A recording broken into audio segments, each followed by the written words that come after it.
Selamat malam saudara-saudara yang terkasih, kita bahas lagi satu topik yang sebenarnya topik yang sangat ecek sekali ya, tapi penting untuk diberikan tanggapan karena ini akan menjadi materi yang dikemukakan oleh Donde Tan, itu dipublikasikan untuk konsumsi publik dan karena itu sangat mungkin orang-orang yang tidak terpelajar, orang-orang yang tidak dibekali dengan kemampuan berargumentasi, tidak dibekali dengan pemahaman yang solid akan kebenaran iman Kristen, bukan hanya dari pihak kekristenan, tapi juga dari pihak saudara-saudara yang Muslim, itu akan disesatkan oleh Donde Tan. Dan karena itu, kita perlu meluruskan itu dengan menggunakan hak jawab yang dimandatkan oleh kitab suci dan juga dilindungi oleh hukum. Karena kalau Anda berkomentar tentang iman Kristen, orang-orang Kristen punya hak untuk membela diri, termasuk memberikan tanggapan untuk meluruskan, termasuk kalau kita pengen, kita bisa menggunakan hak jawab kita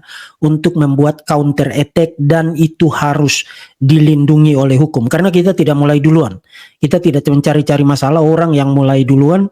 Dan karena itu kita perlu menggunakan hak jawab kita untuk memberikan tanggapan ya. Tapi saudara-saudara yang terkasih, saya akan memberikan tanggapan yang sophisticated ya, yang cukup detail untuk apa yang dikemukakan oleh Donde Tan di dalam salah satu sisi, bukan sisi live ya, tapi sebuah rekaman. Rupanya dia ada acara khusus untuk mengajari ibu-ibu Muslim berdasarkan suara audiens yang muncul di dalam video itu. Saya mengasumsikan bahwa hadirnya itu mayoritas adalah ibu-ibu Muslim. Nah, memang itu satu acara yang diadakan untuk kalangan yang terbatas, kalangan Muslim. Tapi rekaman dari acara itu, materi dari acara itu kemudian dipublikasikan oleh Donde Tan, dan itu diakses dan dikonsumsi oleh publik. Dan karena itu kita sebagai orang-orang Kristen yang juga ada di ranah publik berhak menggunakan media yang ada untuk memberikan tanggapan, memberikan argumentasi untuk meluruskan apa yang dikemukakan oleh Donde Tan. Nah, saudara-saudara, sebelum saya mulai, saya informasikan ini signal wifi saya ini indikatornya itu naik turun. Jadi kalau ada gangguan atau ada masalah, tolong informasikan kepada saya terkait dengan gambar dan suara, dan saya akan langsung mulai. Kemudian yang berikut, saya di dalam presentasi malam ini tidak akan memperlihatkan kepada saudara materi di screen karena saya sebenarnya menganggap ini satu sisi yang tidak formal, karena sangat gampang sekali untuk diberikan tanggapannya, dan termasuk saya akan menyebutkan referensi-referensi dari Alkitab. Kalau ada teks-teks Alkitab yang saya acu, saudara nanti bisa cek sendiri pada saat saudara pengen untuk mengecek itu. Termasuk saya juga akan memperlihatkan cuplikan komentar dari Donde Tan yang relevan dengan topik yang saya sorot malam ini. Jadi di dalam satu sisi itu yang tadi saya maksudkan itu, di dalam pengajarannya untuk audiens ibu-ibu Muslim itu, di dalam salah satu bagiannya Donde Tan mengajukan pertanyaan ini, apakah Tuhan bisa jadi iblis? Nah, kalau saudara lihat judul dari sisi live saya memberikan judul termasuk di thumbnail, saya memberikan judul Donde Tan mengajak perang logika dengan menggunakan logika iblis.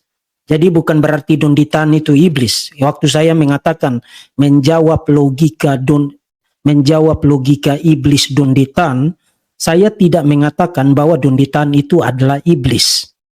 Yang saya maksudkan adalah baris-baris penalaran, logika atau proses penarikan kesimpulan yang digunakan dan yang dilakukan oleh Donde Tan itu paralel persis seperti yang digunakan oleh iblis sebagaimana yang tercatat di dalam Alkitab.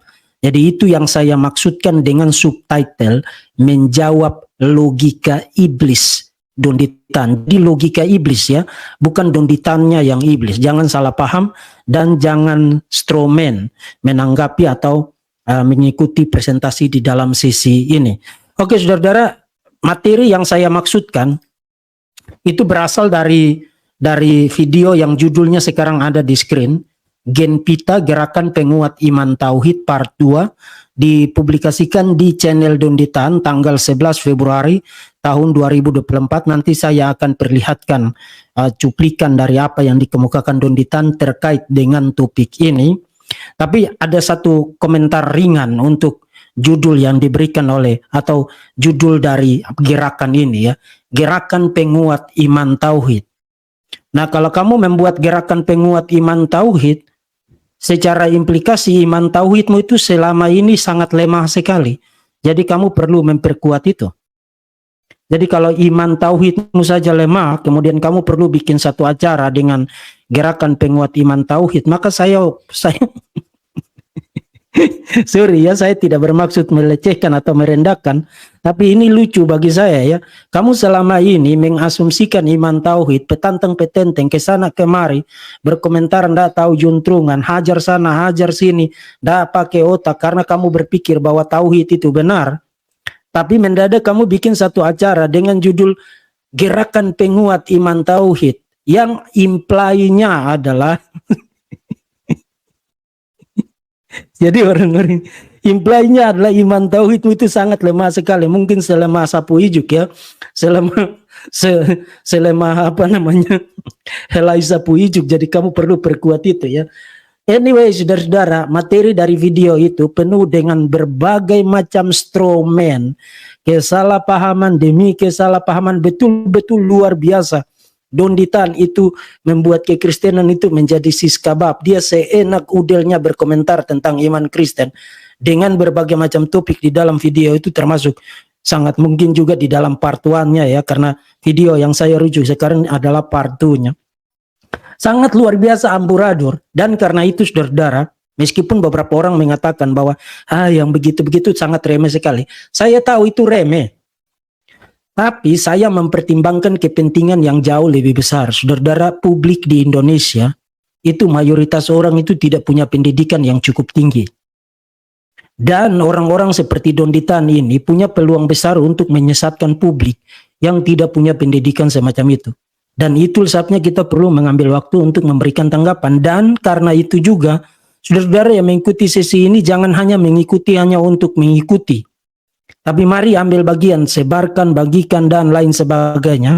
Asalkan saudara tidak memotong atau mengkat bagian-bagian tertentu dari video-video saya, kemudian menyimpangkannya menjadi sesuatu yang lain yang saya tidak maksudkan.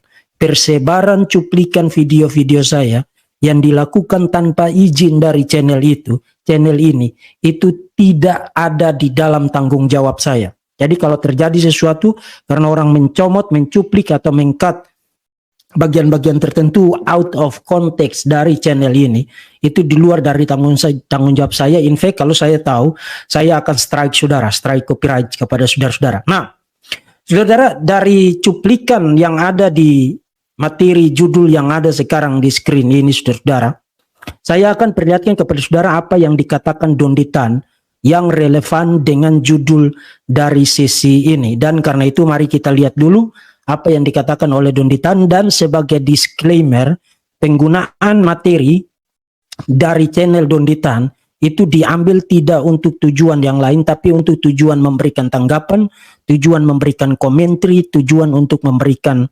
reaksi dan lain sebagainya. Dan itu sah secara hukum.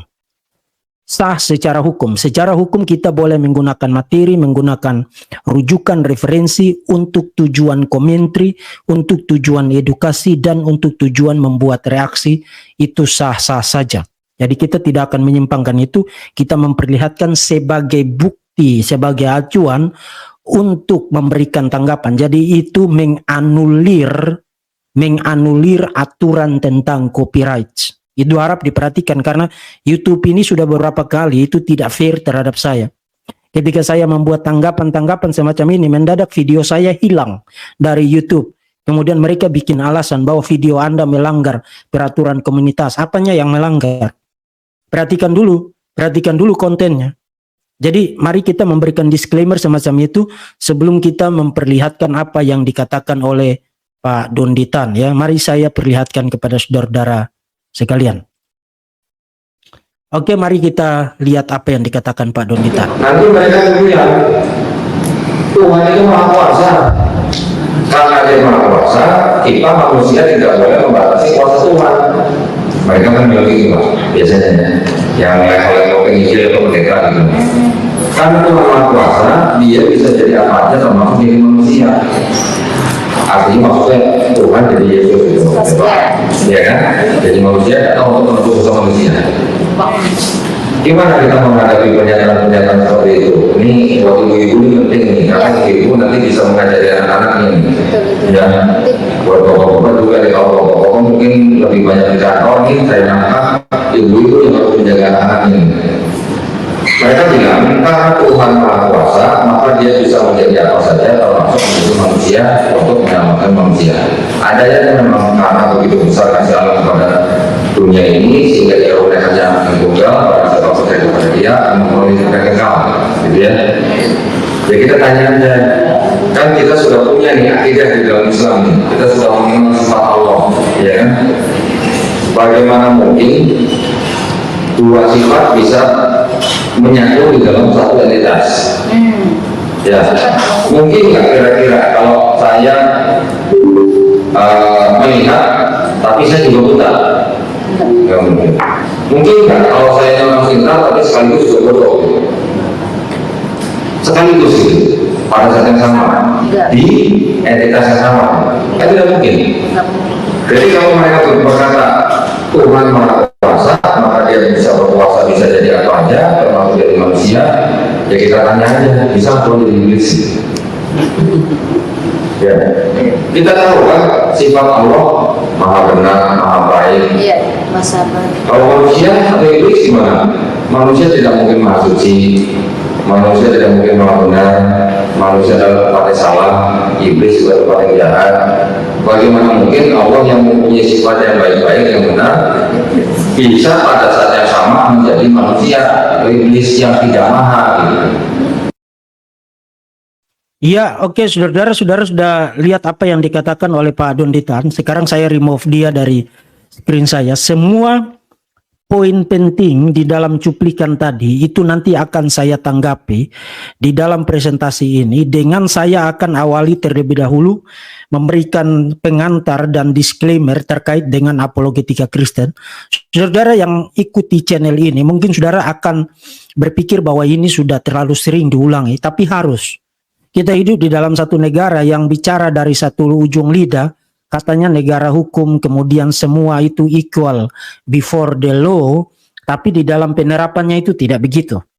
Di dalam penerapannya itu tidak begitu. Orang-orang semacam ini boleh berkomentar apa saja, bikin sisi apa saja, ngoceh apa saja, ngomong apa saja tentang iman Kristen, dan mereka menyebut itu sebagai tindakan berdakwah.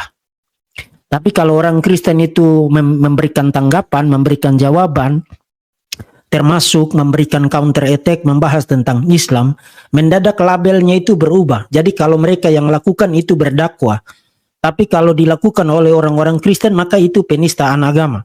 Jadi mari kita bicara dulu tentang disclaimer ini supaya kita memberikan dasar yang solid untuk apa yang kita lakukan melalui sesi ini. Pertama, Kekristenan memberikan mandat kepada umat Kristen untuk memberikan pertanggungjawaban iman, memberikan jawaban terhadap setiap serangan terhadap iman Kristen.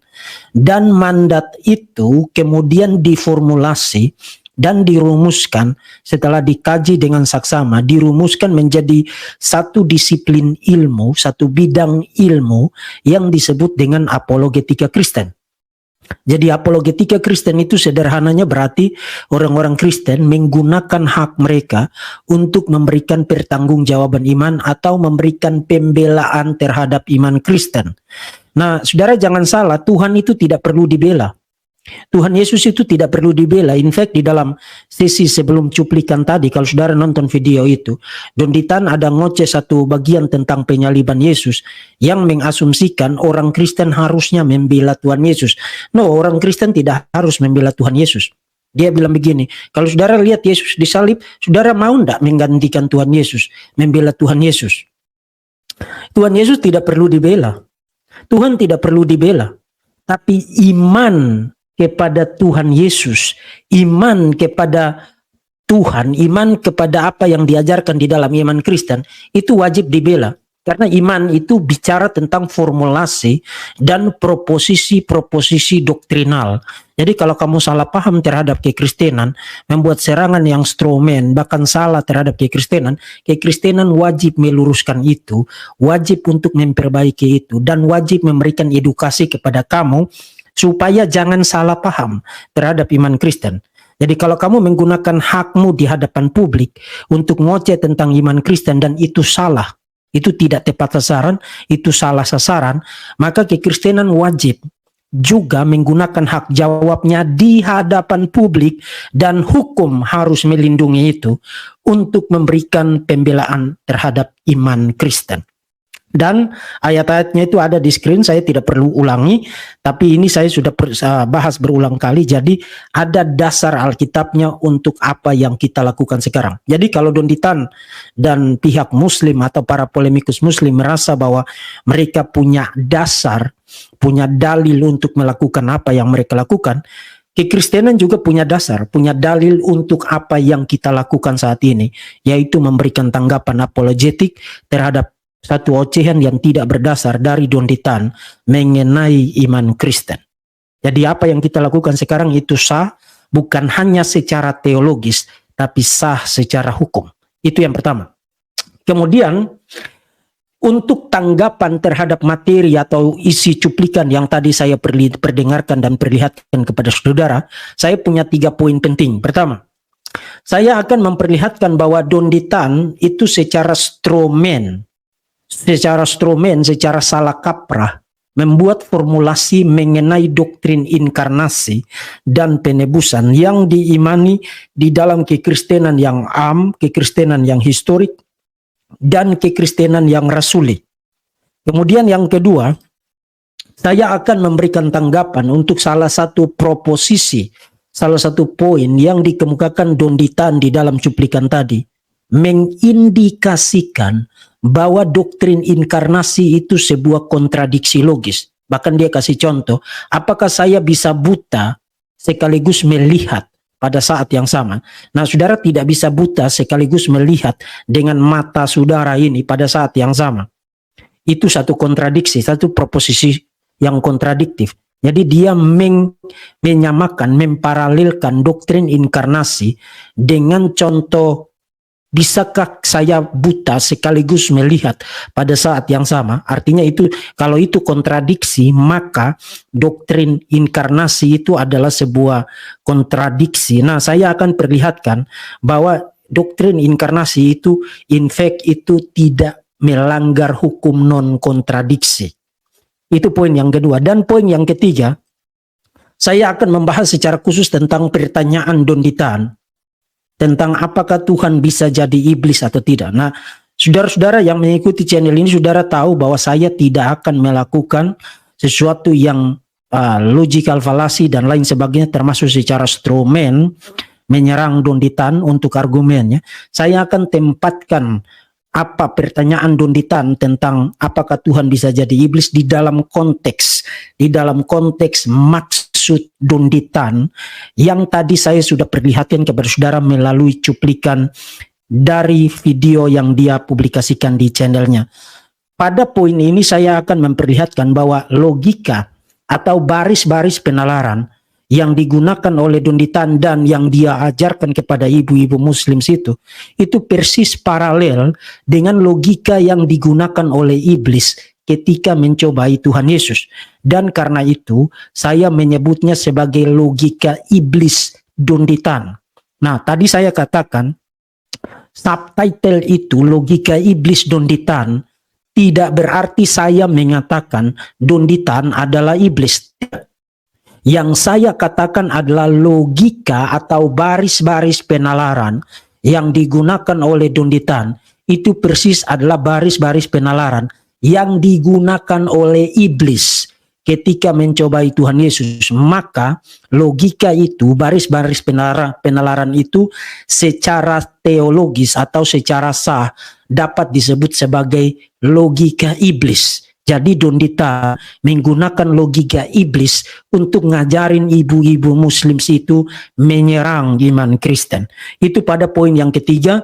Dan nanti di bagian yang terakhir, saudara boleh mengajukan pertanyaan bagi yang mau mengajukan pertanyaan terkait dengan topik ini. Jadi jangan tanya dulu tentang topik-topik yang lain, fokus pada topik ini. Kalau ada hal-hal yang masih kurang jelas, masih perlu dipertajam, atau kalau saudara ada pertanyaan terkait dengan materi ini, silakan disimpan dulu pertanyaan saudara sampai saya selesai mempresentasikan materi.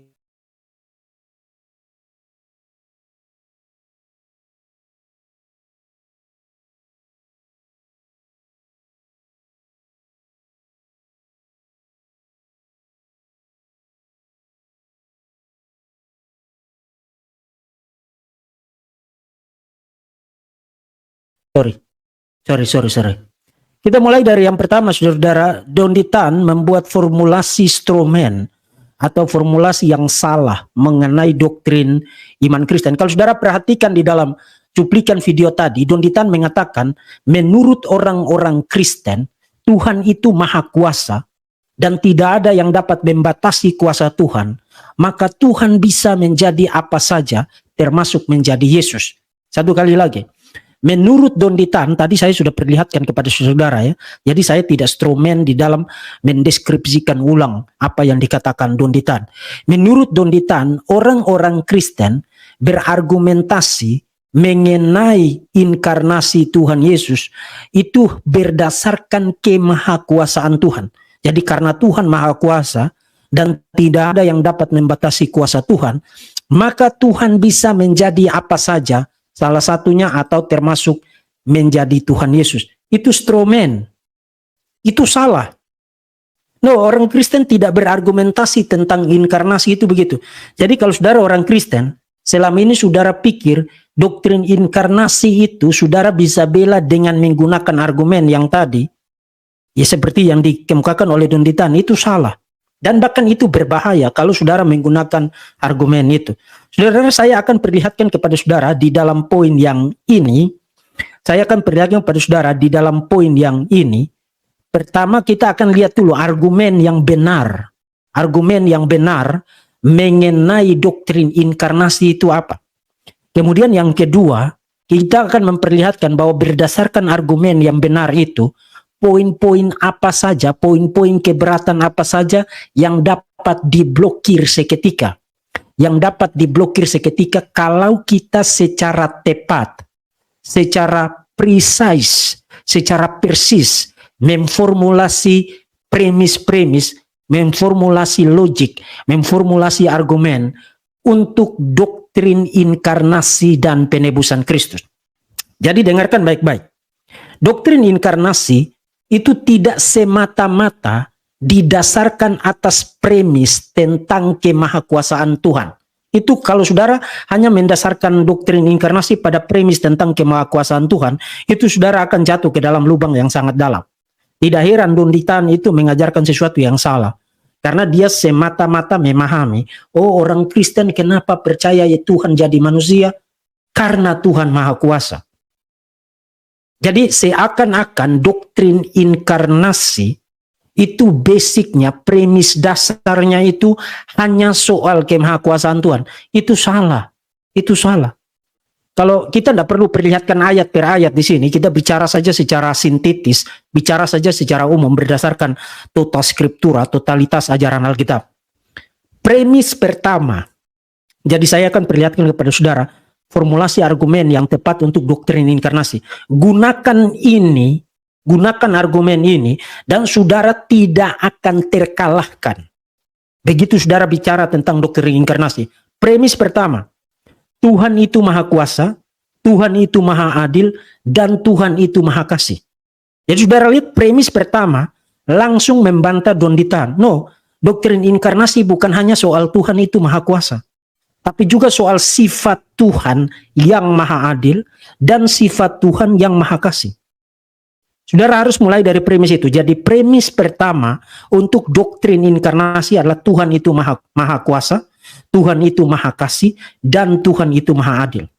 Kemudian premis yang kedua untuk doktrin inkarnasi, setelah premis yang pertama Tuhan maha kuasa, Tuhan maha adil, Tuhan maha kasih, premis yang kedua Tuhan yang maha kasih, Tuhan yang maha adil, Tuhan yang maha kuasa itu memiliki rencana dan tujuan penyelamatan bagi manusia.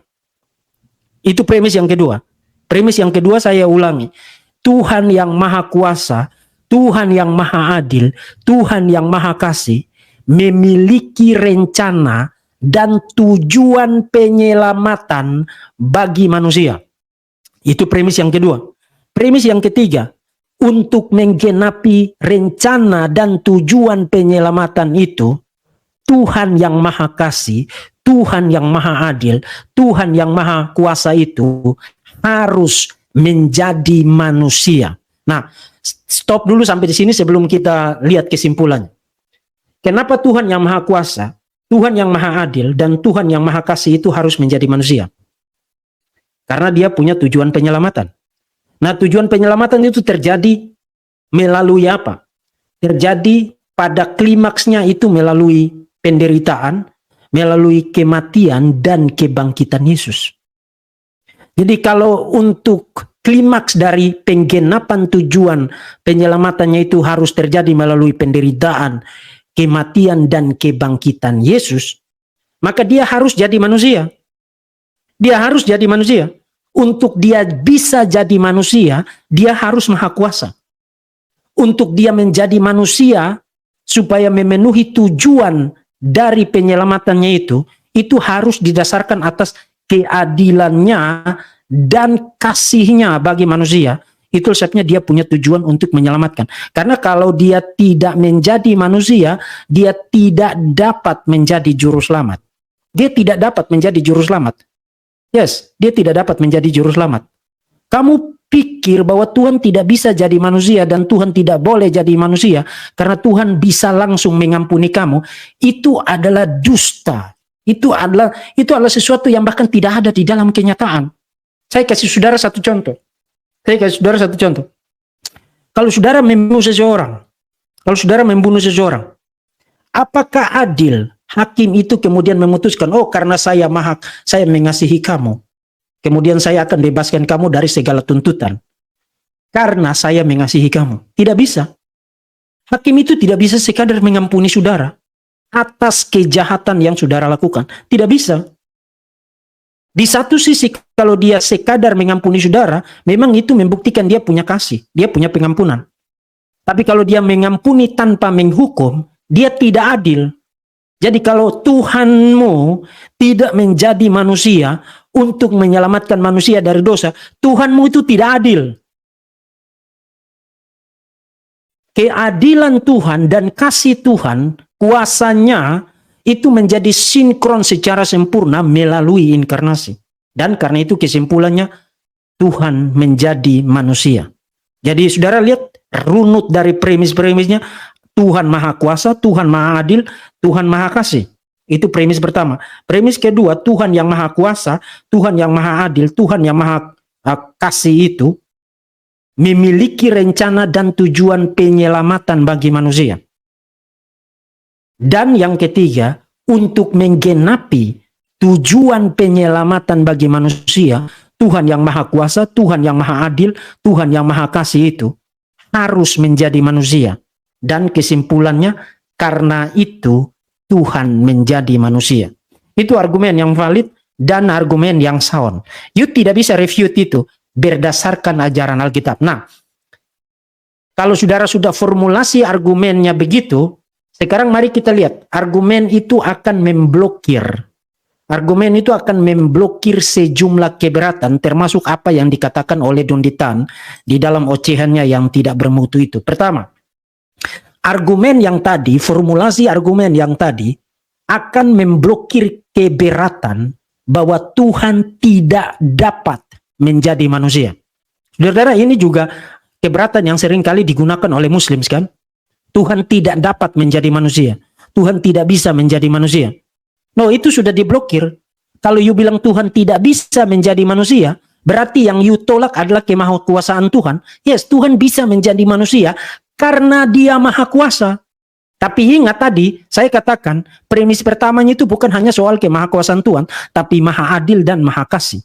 Jadi premis pertamanya itu langsung memblokir keberatan bahwa Tuhan tidak dapat menjadi manusia. Kalau Tuhan tidak dapat menjadi manusia, maka Tuhanmu tidak maha kuasa. Itu yang pertama. Dan yang kedua, itu bukan hanya soal kemahakuasaan. Tadi di premis kedua tadi apa? Tuhan memiliki rencana dan tujuan penyelamatan bagi manusia. Artinya begini, kenapa Tuhan menjadi manusia? Bukan sekadar karena dia maha kuasa, tapi dia memiliki tujuan penyelamatan yang hanya dapat tergenapi, yang hanya dapat terpenuhi kalau dia menjadi manusia. Jadi dia memiliki tujuan penyelamatan yang hanya dapat tergenapi dengan cara menjadi manusia. Jadi formulasi argumen yang pertama langsung memblokir keberatan bahwa Tuhan tidak dapat menjadi manusia.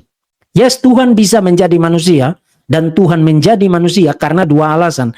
Dia maha kuasa, dan yang kedua dia memiliki tujuan yang sangat agung, yaitu tujuan penyelamatan. Kemudian yang kedua, formulasi argumen yang tadi juga sekaligus memblokir bahwa Tuhan bisa menjadi apa saja yang dia inginkan. Itu yang tadi dikatakan Don Ditan, bukan?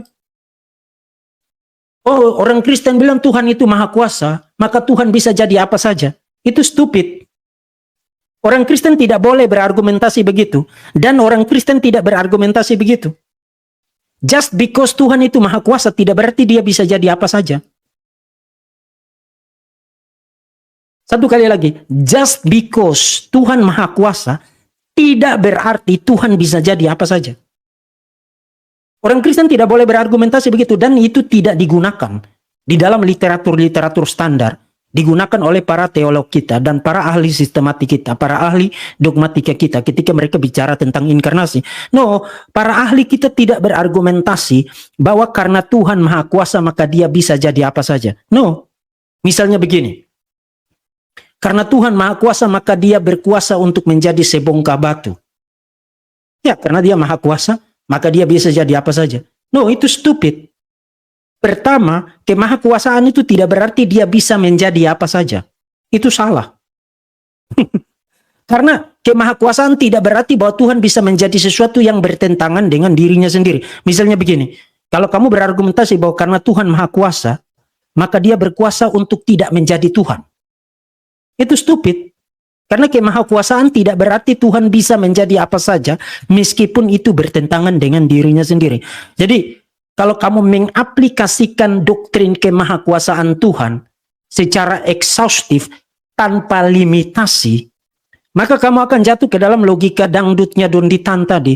Karena Tuhan maha kuasa, maka Tuhan bisa jadi apa saja, termasuk bisa jadi iblis. No, orang Kristen tidak berargumentasi begitu. Kamu berhalusinasi sendiri. Karena begini, itu bukan hanya soal salah paham tentang doktrin kemahakuasaan Allah. Tapi juga pertanyaan selanjutnya pada premis yang kedua tadi. Kenapa Tuhan jadi manusia? Untuk tujuan penyelamatan. Pertanyaan, apa tujuannya Tuhan menjadi sebongkah batu? Tidak ada tujuannya. Tuhan tidak melakukan sesuatu yang tidak bertujuan. Even kita yang manusia saja, kalau kita melakukan sesuatu yang tidak ada gunanya, tidak ada nilainya, dan lain sebagainya, kita akan merasa, oh, wasting time, memang ngapain? Apalagi Tuhan. Semua yang dilakukan oleh Tuhan adalah tindakan-tindakan yang bertujuan dan yang terencana. Tadi saya katakan, di dalam premis yang kedua, Tuhan yang maha kuasa, Tuhan yang maha adil, Tuhan yang maha kasih itu, memiliki rencana dan tujuan penyelamatan. Jadi menjadi manusia itu bukan hanya soal Tuhan itu maha kuasa. Tapi karena Tuhan punya tujuan, dan tujuan itu untuk menggenapi rencana penyelamatan. Sekarang pertanyaan, kalau kamu bilang Tuhan itu maha kuasa, maka bisa enggak Tuhan jadi sebongkah batu? Itu pertanyaan yang absurd. Karena kamu harus establish dulu apa tujuannya Tuhan menjadi sebongkah batu. Tidak ada tujuannya. Kalau tidak ada tujuannya, maka pertanyaan itu menjadi meaningless, menjadi tidak bermakna.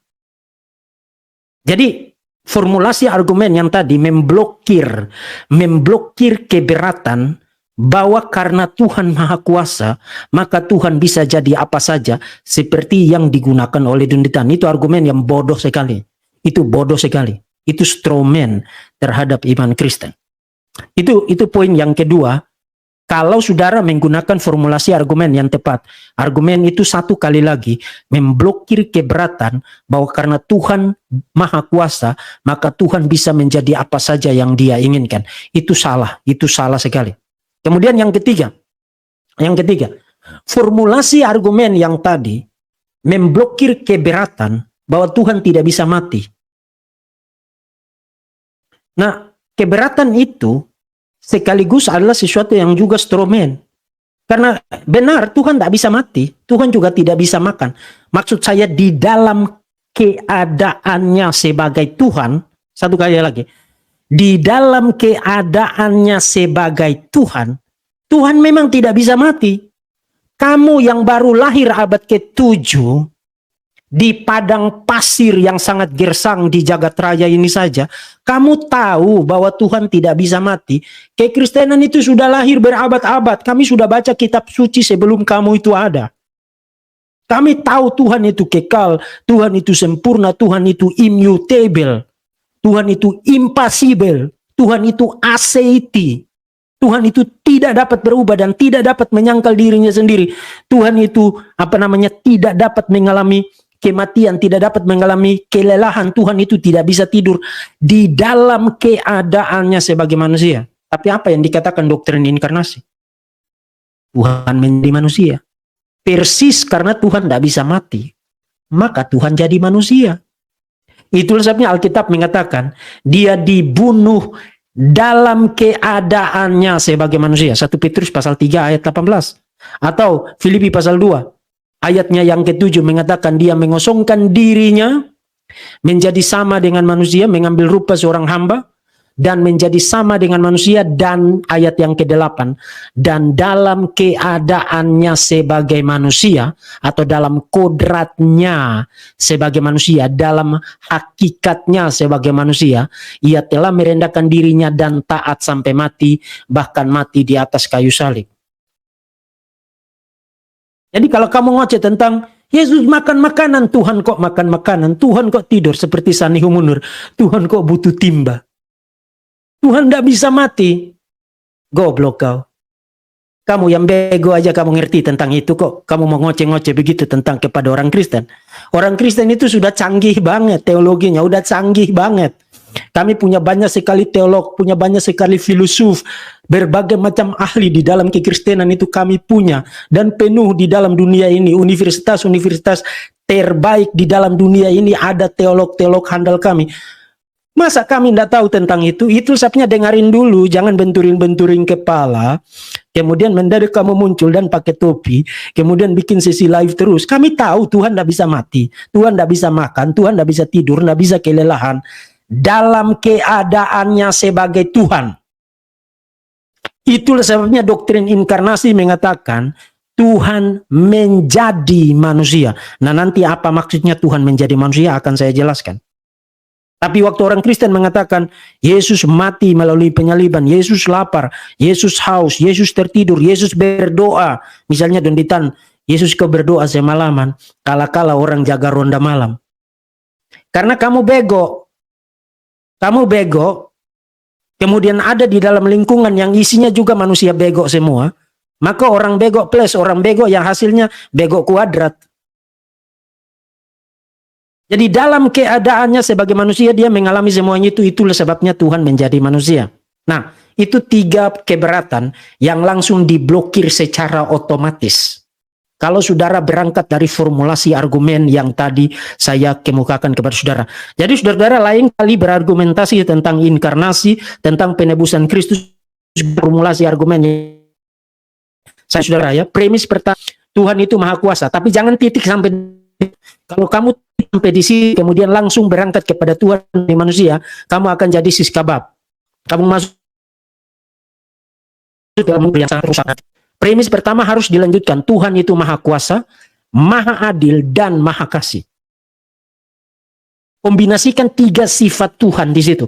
Kemahakuasaan, Maha Kasih, Maha Adil. Kemudian yang kedua, Yang kedua, Tuhan yang maha kuasa, Tuhan yang maha adil, Tuhan yang maha kasih itu memiliki rencana dan tujuan penyelamatan bagi manusia. Dan yang ketiga, Tuhan yang memiliki rencana tujuan penyelamatan bagi manusia itu harus menjadi manusia. Jadi perbedaannya di perimis yang ketiga adalah penggunaan kata harus menjadi manusia. Nah, kalau mereka tanya kenapa harus? Karena dengan cara demikian dia bisa mengalami semua yang dikatakan di dalam Alkitab. Lahir dari seorang perawan, mengalami proses pertumbuhan, kelaparan, kehausan, kemudian menangis, ditampar, disalibkan, mati melalui penyaliban, dan bangkit dari kematian. Hanya dalam keadaan sebagai manusia, dia bisa mengalami semua itu. Itu sebabnya di premis yang ketiga, Tuhan yang memiliki rencana dan tujuan penyelamatan, Tuhan yang maha kuasa, maha kasih, dan maha adil itu harus menjadi manusia. Dan kesimpulannya, konklusinya, Tuhan menjadi manusia. Karena itu Tuhan menjadi manusia. Saudara, kalau saudara gunakan argumen itu, saudara irrefutable. Tidak dapat dibantah. Yes, mereka mau goyang kemanapun tidak dapat dibantah. Karena kalau kita harus tanggapi satu persatu poin-poin mereka, lebih baik kita kasih prinsipnya aja. Jadi saudara bisa langsung gunakan berhadapan dengan poin keberatan apa saja terkait dengan doktrin inkarnasi. Jadi Dondi Tan secara stromen memformulasi kembali apa yang diyakini oleh orang-orang Kristen terkait dengan doktrin inkarnasi. Orang Kristen tidak berargumentasi bahwa karena Tuhan maha kuasa, maka Tuhan bisa jadi apa saja. Itu stupid. Itu sama seperti kamu mengatakan karena Tuhan maha kuasa, maka Tuhan bisa jadi sebongkah batu. Itu stupid. Pertama, itu bukan pertunjukan kemahakuasaan. Dan yang kedua, apa tujuannya menjadi sebongkah batu? Karena waktu orang bicara tentang inkarnasi bukan hanya berangkat dari premis tentang Tuhan itu sifat-sifatnya apa, maha kuasa, maha kasih, maha adil. Tapi juga tujuannya apa? Menjadi manusia. Karena Tuhan tidak akan melakukan sesuatu yang tidak berencana dan tidak bertujuan. Nah, apa tujuannya menjadi sebongkah batu? Dan apa rencana Tuhan untuk menjadi sebongkah batu? Tidak ada. Jadi itu pertanyaan yang stupid. Nah, itu poin yang pertama ya. Jadi Dondi Tan secara stromen memformulasi kembali iman. Stromen itu bukan pujian Dondi Tan. Stromen itu adalah kejahatan intelektual, itu dosa intelektual. Stromen itu logical fallacy, kesalahan berlogika, dan kesalahan logika itu dosa intelektual, itu tidak etis, melanggar etika intelektualitas, itu stromen. Gunakan itu Google itu, ketik di Mbah Google, stromen fallacy, nanti Mbah Google akan jelasin kepada saudara, oh ini adalah kesalahan logika, di mana kamu salah mempresentasikan pandangan orang atau salah paham tentang apa yang orang pikirkan, apa yang orang maksud, dan apa yang orang katakan. Itu stromen fallacy. Kemudian yang kedua, ingat tadi saya katakan di dalam poin yang pertama bahwa formulasi argumen yang tadi itu memblokir salah satu keberatannya, memblokir keberatan bahwa Tuhan tidak bisa menjadi manusia. Itu diblokir oleh formulasi argumen yang tadi. Tapi argumen yang tadi itu masih menyisakan pertanyaan tentang apakah menjadi manusia adalah sebuah kontradiksi atau tidak. Misalnya kalau saudara dengar ocehan dari Dondi Tan tadi, dia memberi contoh, bisa enggak saya buta sekaligus bisa melihat pada saat yang sama? Tidak bisa. Kalau kamu buta, kamu tidak bisa melihat. Dan kalau kamu bisa melihat, kamu tidak buta. Artinya kamu tidak bisa buta dan melihat sekaligus pada saat yang sama. Itu tidak bisa. Itu tidak bisa. Kalau kamu mengatakan kamu buta dan bisa melihat pada saat yang sama, maka itu logical contradiction. Itu kontradiksi logis. Nah, apakah Tuhan menjadi manusia? Apakah Tuhan menjadi manusia adalah sebuah kontradiksi logis? Tidak. Hukum non-kontradiksi itu tidak dilanggar oleh doktrin inkarnasi. Kenapa hukum non-kontradiksi tidak dilanggar oleh doktrin inkarnasi? Pertama, waktu orang Kristen mengatakan Tuhan menjadi manusia, doktrin itu tidak bermaksud mengatakan bahwa Tuhan berubah menjadi manusia, dalam arti Tuhan berhenti jadi Tuhan, kemudian dia menjadi manusia. Tidak. Menurut doktrin inkarnasi, pribadi kedua Allah Tritunggal yang adalah Allah sejati, the Son of God, anak Allah, bukan Bapa ya, anak Allah, menjadi manusia dalam arti dia mengambil natur, kodrat, hakikat, sifat manusia, menambahkan itu kepada sifat keilahiannya, sehingga dia satu pribadi tapi dia memiliki dua sifat, dua kodrat, Allah sejati dan manusia sejati. Jadi bukan dua pribadi. Anak Allah tidak mengambil pribadi manusia, yang diambil itu apa? Sifat, kodrat, nature, hakikat manusia. Jadi satu pribadi, pribadinya adalah pribadi the Son of God. Kemudian dia mengambil sifat manusia, menambahkan itu kepada sifat keilahiannya, sehingga dia memiliki dua sifat. Sifat ilahi yang adalah sifat asalinya, sifatnya yang pada mulanya di dalam kekekalan, menambahkan sifat manusia. Itu sebabnya disebut dia menjadi manusia dalam pengertian itu. Jadi kalau orang Kristen mengatakan Allah menjadi manusia, dalam arti Allah berubah menjadi manusia, dalam arti Allah berhenti menjadi manusia, memang itu salah. Kamu tidak bisa berhenti. Allah tidak bisa berhenti menjadi Allah untuk menjadi manusia. Itu salah. Itu logical contradiction. Tapi doktrin inkarnasi mengatakan dia tetap Allah. Dia tetap Allah sejati.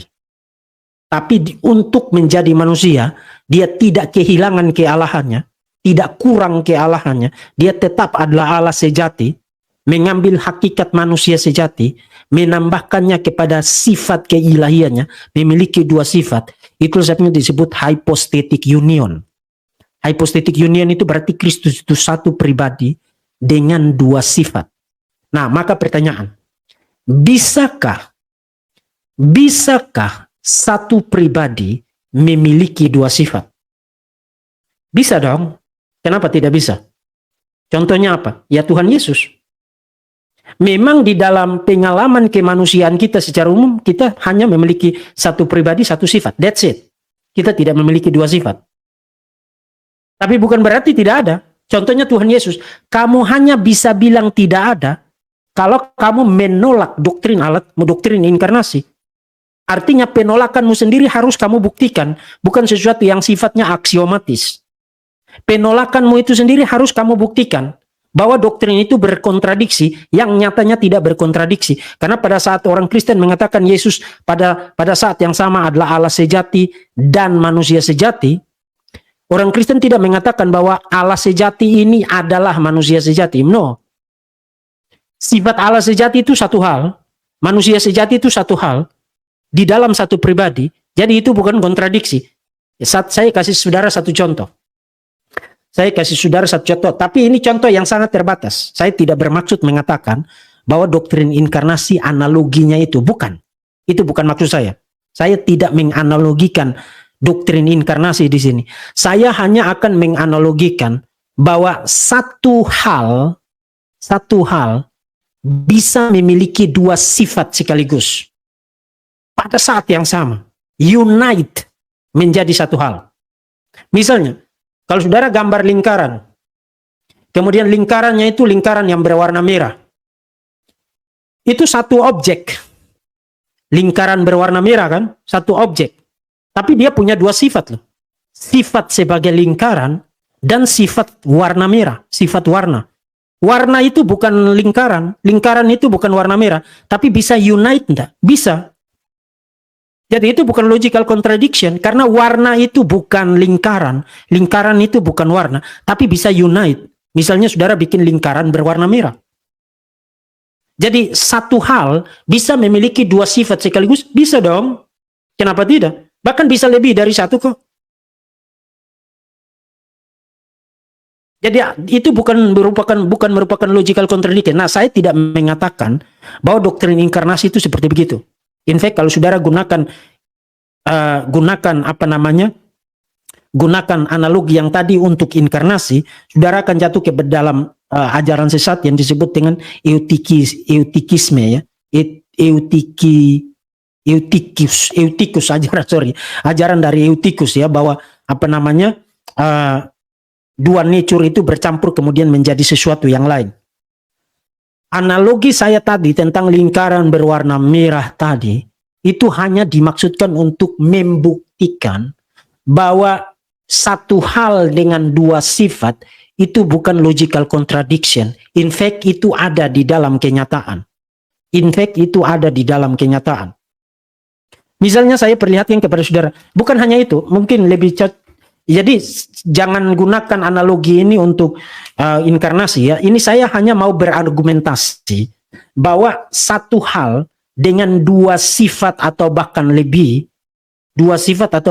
itu mungkin di dalam kenyataan. Saudara lihat buku ini? Ini satu objek kan? Ini satu objek. Tapi satu objek ini punya lebih dari satu sifat loh. Dia punya sifat kertas, yes, ini kertas. Tapi juga saudara lihat, ini bukan kertas yang melompong begitu aja kan?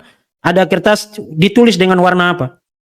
Warna oranye, kemudian warna marun, merah marun, kemudian ada tulisannya, jadi ada sifat kertasnya, ada sifat tulisannya, dan ada sifat warna. Satu objek memiliki tiga sifat pada saat yang sama. Bukan kontradiksi. In fact, itu ada di dalam kenyataan. Jadi kamu mengatakan, berpikir bahwa doktrin inkarnasi itu melanggar hukum non-kontradiksi, itu berarti kamu pertama tidak paham tentang doktrin inkarnasi, dan yang kedua kamu tidak paham tentang hukum non-kontradiksi. Kamu tidak paham tentang itu. Satu kali lagi saran saya adalah, berhenti ngoceh dulu Pak Donditan, ambil waktu untuk gunakan itu internet. Saya tahu kamu itu tidak menemukan internet, dan in fact kalian itu tidak menemukan apapun. Kalian hidup di dalam dunia ini, menikmati semua fasilitas itu karena hasil pemikiran, hasil kerja keras, inovasi, penemuan dari orang-orang kafir. Kamu tidak menemukan apapun di dalam dunia ini. Kamu betul-betul hidup menikmati apa yang dihasilkan oleh orang-orang kafir. Gunakan itu Google yang dihasilkan oleh orang-orang kafir. Gunakan itu laptop yang dihasilkan orang-orang kafir. Gunakan itu koneksi internet yang dihasilkan oleh orang-orang kafir. Cari di situ hukum non-kontradiksi. Definisi hukum non-kontradiksi. Kemudian kembali ke sini dan kasih tahu saya, apakah doktrin inkarnasi itu melanggar hukum non-kontradiksi atau tidak? Tidak melanggar hukum non-kontradiksi. Jadi tidak benar bahwa hukum doktrin inkarnasi itu analogis dengan bisa enggak saya buta sekaligus melihat pada saat yang sama. Itu tidak bisa. Itu kontradiksi. Tapi tapi doktrin inkarnasi tidak mengatakan begitu. Doktrin inkarnasi tidak mengatakan begitu. Tidak analogis dengan itu. Jadi doktrin inkarnasi tidak melanggar hukum non-kontradiksi. Dan ini bagian yang ketiga, bagian yang terakhir. Bisa enggak Tuhan jadi iblis? Saudara-saudara. Jadi saudara-saudara, supaya kita tidak strawman menggambar kembali apa yang dikatakan Donditan. Donditan mengatakan, dia mulai dengan mengatakan, karena Tuhan Maha Kuasa, maka Tuhan bisa jadi apa saja, dan tidak ada yang bisa membatasi kuasa Tuhan. Itu strawman. Orang Kristen tidak bilang begitu. Tidak ngomong begitu. Itu bukan argumen di dalam kekristenan. Tapi karena dia memahami kemahakuasaan Tuhan secara sangat unlimited semacam itu, diaplikasikan secara tidak terbatas semacam itu. Kemudian dia nanya, kalau begitu, bisa enggak Tuhan jadi iblis? Nah, di dalam konteks ocehannya itu, sebenarnya maksud dia adalah begini. Kalau kamu mengatakan Tuhan menjadi manusia, yaitu Yesus, karena dia maha kuasa, maka apakah karena Tuhan maha kuasa maka Tuhan bisa jadi iblis? Dengan kata lain, kalau kamu tidak percaya Tuhan bisa jadi iblis, maka kamu harus tidak percaya Tuhan bisa jadi manusia, karena itu doktrin inkarnasi salah. Itu maksudnya. Itu dia menggunakan logik itu. Persoalannya adalah pertama, dia salah paham tentang apa itu doktrin kemahakuasaan. Kemahakuasaan tidak berarti Tuhan itu bisa melakukan apa saja dan tidak berarti Tuhan bisa menjadi apa saja. Itu stupid. No, kamu yang belajar sistematik teologi, kamu yang belajar doktrin Allah, kamu akan dikasih tahu baik itu melalui membaca buku termasuk dengar pengajaran dari para dosen. Makanya jangan jajan TikTok terus, dengarkan pengajaran supaya jangan salah. Kemahakuasaan itu tidak berarti Tuhan itu bisa jadi apa saja. Tidak bisa, tidak berarti begitu. Kalau kamu berpikir begitu, maka Tuhan bisa jadi sebongkah batu. Tuhan bisa menjadi non-Tuhan. Tuhan bisa menjadi pohon, dan seterusnya. No, kemahakuasaan Tuhan tidak berarti begitu. Bukan itu maksudnya. Nanti saya akan perlihatkan kepada saudara. Tapi yang jelas Don Ditan itu straw man. Apa yang dimengerti oleh orang-orang Kristen. Itu sebabnya dia bertanya, kalau begitu apakah Tuhan bisa jadi iblis? Nah, saudara, untuk poin itu, saya akan memberikan kepada saudara beberapa baris tanggapan. Beberapa baris tanggapan. Pertama, pertanyaan bahwa apakah karena Tuhan Maha Kuasa, maka apakah Tuhan bisa jadi iblis, adalah pertanyaan yang irasional. Itu pertanyaan yang illogical, pertanyaan yang kontradiksi. Jadi ironisnya di sini adalah Don Ditan berpikir bahwa doktrin inkarnasi itu kontradiksi. In fact, faktanya dialah yang melakukan kontradiksi dengan mengajukan pertanyaan ini. Karena apa? Nilai kebenaran, pertanyakan, truth value dari proposisi ini yang ada di balik pertanyaan ini, apakah Tuhan bisa jadi iblis? Sebenarnya itu sama dengan pertanyaan-pertanyaan yang lain. Bisa enggak Tuhan menciptakan sebongkah batu yang sangat besar sekali sehingga dia tidak dapat angkat? No, tidak bisa. Karena kalau kamu mengajukan pertanyaan begitu, itu berarti kamu minta Tuhan karena Dia Maha Kuasa melakukan sesuatu yang bertentangan dengan dirinya sendiri. Jadi itu pertanyaan yang irasional. Atau pertanyaan tentang apakah Tuhan yang Maha Kuasa dalam arti Dia bisa melakukan apa saja, maka Tuhan dapat melakukan dosa? Jawabannya tidak. Kenapa tidak? Karena dosa itu bertentangan dengan sifat Tuhan. Tuhan itu suci, Tuhan itu kudus, maka Tuhan tidak dapat berdosa. Jadi Tuhan Maha Kuasa tidak berarti Dia dapat melakukan sesuatu yang bertentangan dengan sifat-sifatnya sendiri. Atau yang ketiga, jika Tuhan Maha Kuasa dalam arti Dia dapat menjadi apa saja dan menjadi apa yang Dia inginkan, seperti kata Don Ditan, dan itu straw man, maka bisakah Tuhan menjadi iblis? Jawabannya juga sama seperti tadi, tidak bisa. Menjadi iblis itu berkontradiksi dengan nature-nya Tuhan, maka Tuhan tidak bisa menjadi iblis. Saudara nangkap maksudnya? Pertanyaan Don Ditan adalah pertanyaan yang kontradiktif, pertanyaan yang irasional, pertanyaan yang illogical. Itu sama seperti begini, kalau saudara masih cukup sulit untuk ngikutin logika itu, saya bahasakan dengan sederhana. Bisa enggak?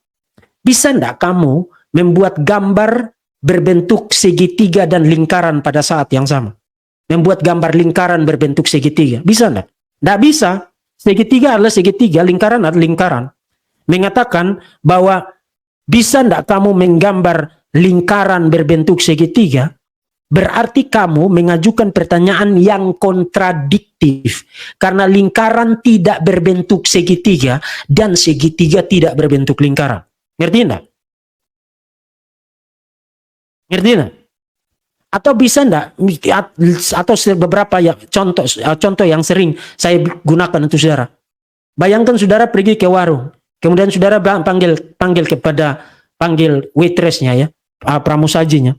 Kemudian saudara bikin pesanan, kemudian saudara bilang begini, Mbak, saya mau pesan es teh panas. Nah, kalau orang itu selera humornya bagus, dia akan ketawa. Tapi kalau orang itu orang yang serius, dia akan segera angkat teleponnya dan telepon rumah sakit jiwa. Karena saudara baru saja mengajukan pertanyaan yang hanya dimaksudkan untuk lucu-lucuan, atau kamu adalah orang gila yang tidak ngerti tentang logik. Kamu orang skizofrenik. Karena es teh itu kontradiktif dengan panas. Kalau dia panas, dia tidak es. Kalau dia es, dia tidak panas. Sama seperti tadi, kamu tidak bisa menggambar lingkaran yang berbentuk segitiga. Kalau dia lingkaran, dia tidak segitiga. Kalau dia segitiga, dia tidak lingkaran. Dan seterusnya. Jadi mengajukan pertanyaan, apakah Tuhan bisa jadi iblis? Itulah pertanyaan yang kontradiktif pada nature-nya. Dan sama dengan orang mengajukan pertanyaan tentang bisa enggak kamu gambar lingkaran berbentuk segitiga, atau bisa enggak kamu sediakan untuk saya es teh panas. Enggak bisa. Enggak bisa. Kenapa tidak bisa? Karena itu logical contradiction, itu tidak ada di dalam kenyataan. Itu tidak ada di dalam kenyataan. Paham maksudnya? Jadi Dondi Tan mengajukan satu pertanyaan yang kontradiktif. Nah, tapi bukan hanya itu.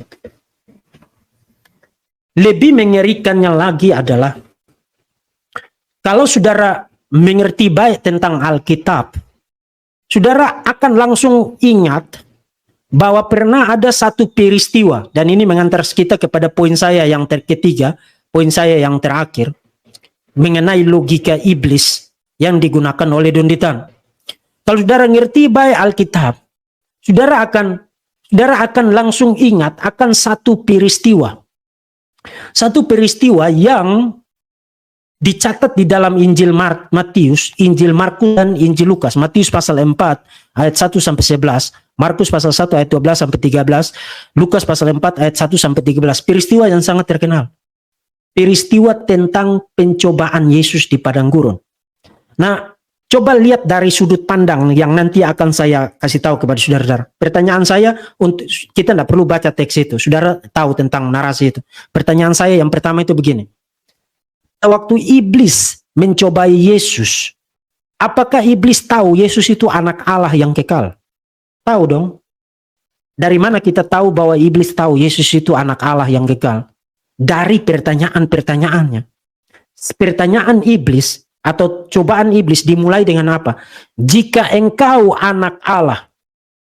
Jika engkau anak Allah. Nah, kata jika di situ tidak berarti bahwa iblis itu tidak tahu bahwa Yesus itu Allah, tapi kamu bilang dia Allah, maka dia jika engkau, bukan itu. Dia tahu Yesus itu anak Allah, tapi kenapa dia gunakan jika engkau anak Allah? Iblis tidak hanya stop sampai di situ. Iblis bilang, ubahlah batu ini menjadi roti.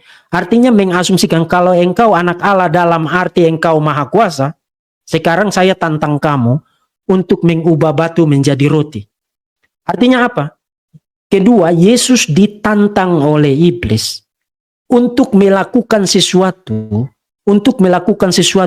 yang bertentangan dengan dirinya sendiri dan bertentangan dengan firman Tuhan. Jadi iblis tahu Yesus anak Allah, tapi dia menantang Yesus untuk melakukan sesuatu yang bertentangan dengan dirinya sendiri dan melanggar firman Allah. Ya, engkau maha kuasa dong, engkau tidak pasti tidak akan kesulitan untuk mengubah batu menjadi roti kan? Maka sekarang ubah batu menjadi roti. Itu sama seperti yang dilakukan oleh Dondi Tan. Kalau engkau maha kuasa, bisa jadi iblis. Iblis bilang, jika engkau maha kuasa, ubah batu itu menjadi roti. Dan saudara perhatikan apa yang menjadi respons dari Yesus. Yang menjadi respons dari Yesus adalah setiap kali menanggapi iblis, Yesus selalu mengutip kitab suci. Ada tertulis, ada tertulis, ada tertulis. Artinya Yesus bilang kepada iblis, kamu tidak bisa menyuruh saya melakukan itu. Pertama, itu bertentangan dengan firman Tuhan. Dan saya tidak bisa bertentangan dengan diri saya. Firman itu berasal dari saya. Dan saya tidak dapat bertentangan dengan itu. Dan yang kedua, saya tidak taat kepada kamu. Saya tidak akan taat kepada kamu. Dan itulah sebabnya pencobaan itu diakhiri dengan hardikan. Enyahlah engkau iblis. Sebab ada tertulis, engkau harus menyembah Tuhan Allahmu dan hanya kepada Dia saja engkau berbakti. Saudara perhatikan baris-baris penalaran Dondi Tan mencerminkan baris-baris penalaran iblis. Itu adalah logika iblis. Iblis tahu Tuhan itu maha kuasa, tapi sekarang dia tarik kemahakuasaan itu seakan-akan kemahakuasaan itu bisa digunakan untuk melakukan apa saja, termasuk melakukan sesuatu yang bertentangan dengan dirinya sendiri. Dan karena itu dia tantang Yesus. Jika engkau anak Allah, ubahlah batu ini menjadi roti. Jika engkau anak Allah, jatuhkanlah dirimu ke bawah. Kalau engkau sujud menyembah aku, maka aku akan memberikan kepadamu. What the heck? What the heck? Iblis menantang Yesus untuk tidak menjadi Allah. Karena sujud menyembah iblis, berarti dia bukan Allah. Mengubah batu menjadi roti, bertentangan dengan firman Tuhan. Menjatuhkan diri, bertentangan dengan tujuan kedatangannya. The whole point dari pencobaan iblis adalah the destruction of the Godhead. Kehancuran Allah itu sendiri. Iblis ingin menghancurkan Allah. Saudara, sisi mengerikan dari pencobaan itu, saudara ikuti eksposisi saya untuk pencobaan Yesus. Sisi mengerikan itu bukan hanya soal batu menjadi roti, jatuhkan diri. Sisi mengerikan yang diasumsikan oleh iblis adalah kalau you lakukan ini, menggunakan kemahakuasaanmu untuk melakukan ini, kamu berhenti jadi Tuhan, kamu menghancurkan kealahan itu sendiri. The destruction of the Godhead. Itu sebabnya Yesus bukan hanya berargumentasi berdasarkan kitab suci. Artinya Yesus bilang, hei iblis, saya tidak dapat melakukan sesuatu yang bertentangan dengan ini. Dan itu sebabnya di dalam Alkitab, misalnya kalau saudara baca di dalam di dalam teks-teks seperti 2 Timotius, jika kita tidak setia, dia tetap setia karena dia tidak dapat menyangkal dirinya sendiri. Dia tidak dapat bertentangan dengan dirinya sendiri. Atau bilangan pasal 23, Allah bukan manusia sehingga ia berdusta. Nah, perhatikan, teks itu tidak bilang Allah tidak bisa jadi manusia. Tapi yang dikatakan Allah bukan manusia sehingga ia berdusta, bukan anak manusia sehingga dia menyesal. Masakan dia berfirman dan tidak melakukannya, atau berbicara dan tidak menepatinya. No, Tuhan, kemahakuasaan Tuhan tidak berarti Tuhan bisa melakukan apa saja, termasuk melakukan hal-hal yang bertentangan dengan sifatnya sendiri, bertentangan dengan firman-Nya sendiri. Jadi membawa kemahakuasaan Tuhan untuk diaplikasikan kepada sesuatu yang berkontradiksi dengan sifat Allah, berkontradiksi dengan firman Tuhan, berkontradiksi dengan diri Allah, berarti kamu menggunakan baris-baris penalaran yang persis digunakan oleh setan, digunakan oleh iblis. Makanya saya katakan tadi, baris-baris penalaran yang digunakan oleh Duntitan adalah baris-baris penalaran yang persis digunakan iblis ketika mencobai Tuhan Yesus.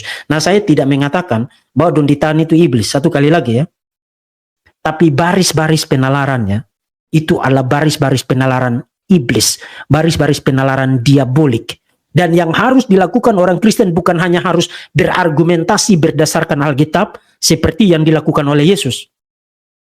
Tapi mari kita sehati untuk bersama dengan Tuhan Yesus menghardik baris-baris penalaran itu seperti Tuhan Yesus di padang gurun. Enyahlah engkau iblis. Enyahlah engkau iblis karena engkau batu sandungan bagi kebenaran. Oke, saudara, saya sampai di situ. Mari kita lihat apa yang saudara mau tanyakan terkait dengan topik ini. Terima kasih Ibu Risliani Johni untuk persembahannya. Tuhan memberkati ya. Pak Lawasale juga terima kasih. Pak Jack, terima kasih. Tuhan memberkati. Oke, saudara yang mau mengajukan pertanyaan, silakan. Pak, apakah Tuhan Yesus memilih mendominankan sifat kemanusiaannya ketika dia di bumi? Contohnya dia maha tahu, tapi ketika dia di bumi dia harus belajar. No, bukan itu. Coba, saya tidak ada waktu untuk jawab ini sekarang karena ini butuh penjelasan yang panjang. Tapi sebenarnya punya satu para hari tentang Stra Calvinistikum. Doktrin itu, kenapa doktrin itu sangat penting? Karena mengantisipasi pertanyaan-pertanyaan semacam ini. Karena bukan hanya soal dia belajar, tapi soal banyak hal. Misalnya sama seperti waktu dia naik ke surga, dia berjanji, aku menyertai kamu senantiasa sampai kepada akhir zaman. Tapi dia di surga kan tetap Allah sejati, manusia sejati. Bagaimana caranya dia menggenapi itu? Nah, doktrin ekstra Calvinistikum itu sudah menjelaskan secara prinsip teologis untuk pertanyaan ini. Silakan cari itu dan silakan tonton, kemudian edukasi diri sendiri. Terima kasih Ibu Silvana Simatupang, Tuhan memberkati ya.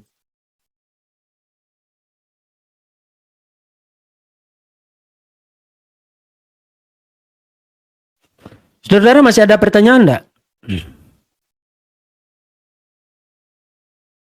Pertanyaan bego kagak perlu ditanggapin. Ya, karena banyak orang bego juga yang tidak dapat mengerti bahwa itu pertanyaan bego. Itu sebabnya perlu ditanggapin. Kalau kamu merasa tidak perlu ditanggapin, tidak ada juga orang undang kamu untuk datang ke sini. Tadi saya sudah jelaskan di awal bahwa memang ini sesuatu yang ece-ece, tapi publik itu banyak yang tidak sekolah, banyak yang tidak berpendidikan, dan kita wajib untuk meluruskan itu. Jadi tidak usah komentar-komentar yang beginilah. Begini aja saudara-saudara, supaya kita tidak usah ini ya. Bagi saudara-saudara yang merasa bahwa yang begini tidak perlu, tidak usah ke sini. Tidak ada yang undang saudara juga ke sini. Daripada saudara datang dan berkomentar seakan-akan saudara itu hebat. Saudara siapa aja, tidak ada orang tahu kamu siapa loh. Kalau kamu bicaranya itu modelnya kayak kamu itu hebat banget aja. Dan jangan berkomentar begitu. Saya sudah kasih tahu channel ini tidak dimaksudkan untuk menggaruk perasaan saudara. Jadi jangan datang berkomentar yang aneh-aneh di sini ya. Terima kasih Pak Jas, Tuhan memberkati saudara-saudara. Semua yang saya lakukan di sini, saya presentasikan di sini itu dilakukan atas pertimbangan-pertimbangan yang matang untuk tujuan edukasi dan memperlengkapi publik ya. Pak Verbum Veritatis terkait sifat atribut Allah. Ironisnya zaman sekarang sebagian orang Kristen hanya ingin mau satu sifat Allah saja, mau kasih, akhirnya muncul ajaran sesat sampai buat Alkitab LGBT. Yes, itu betul sekali. Dan karena itu kita perlu menyuarakan kembali ajaran yang komprehensif tentang atribut-atribut Allah ya. Saya di channel ini sudah punya berapa seri ya tentang atribut Allah.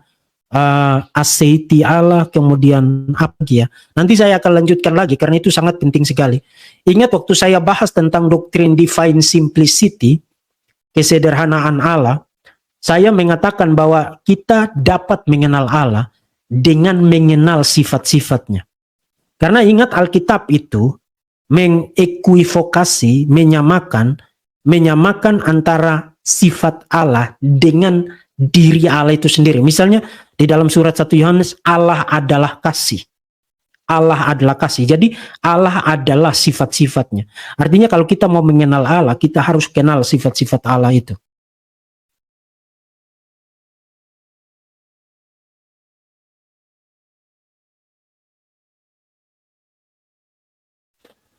Salom, apakah saat iblis mencobai Yesus di padang gurun, jika engkau anak Allah? Itu yang tadi saya sudah jelaskan. Iblis tahu Yesus anak Allah, karena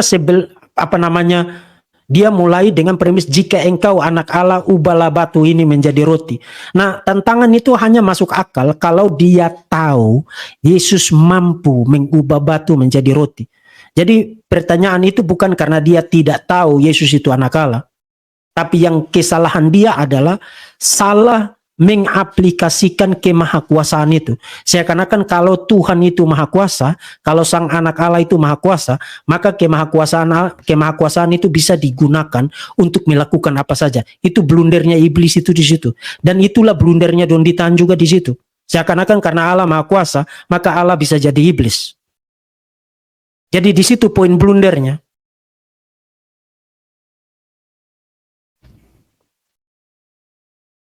Yes, divine simplicity. Tolong Pak Rocky cari yang doktrin ekstra Calvinistikum untuk pertanyaan Bapak yang tadi ya.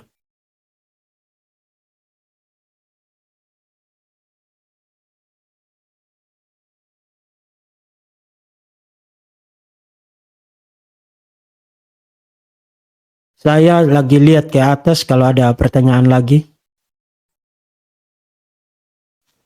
Oke, saya belum lihat ada pertanyaan-pertanyaan lagi. Ini sudah 1 jam 14 menit, jadi saya stop sampai di sini. Saya akan tanggapi lagi sejumlah poin yang lain, tapi meskipun tidak berurutan di channel ini, mungkin akan diselingi dengan materi-materi pengajaran supaya saudara jangan terus-menerus kita bahas tentang Donditan itu. Tapi harus dibahas untuk poin-poin yang sangat penting, terutama yang berkaitan dengan doktrin-doktrin primer. Itu harus dibahas. Kalau dia ngoceh yang hal-hal yang sekunder, itu biarin aja. Tapi kalau yang berkaitan dengan Tuhan, berkaitan dengan Allah Tritunggal, berkaitan dengan sifat-sifat Allah, berkaitan dengan penyaliban Yesus, berkaitan dengan kristologi, itu harus ditanggapi karena itu adalah doktrin-doktrin fundamental. Kita tidak bisa membiarkan dia menggonggong terus untuk doktrin-doktrin fundamental itu tanpa di-challenge, tanpa ditanggapi. Tidak bisa. Kalau kamu merasa itu tidak penting, kalau kamu merasa itu tidak perlu ditanggapi, kamu tidak usah di sini. Pergi aja tidur. Siapa juga yang suruh kamu mau datang berkomentar di sini? Ya. Jadi saya sampai di sini saudara, terima kasih banyak bagi yang belajar, bagi yang mengikuti sesi ini, dan terus dukung pelayanan Verbum Veritatis. Baik itu untuk pelayanan apologetika di sini, terus doakan untuk kita sehat semua, terus diberkati Tuhan, dijaga oleh Tuhan. Dan bagi saudara yang berkenan ambil bagian untuk pekerjaan Tuhan di STT Rai Batam, silakan cek kotak deskripsi. Allah Tritunggal, Bapa, Putra, dan Roh Kudus memberkati, menjaga, dan melindungi saudara-saudara sekalian. Salam.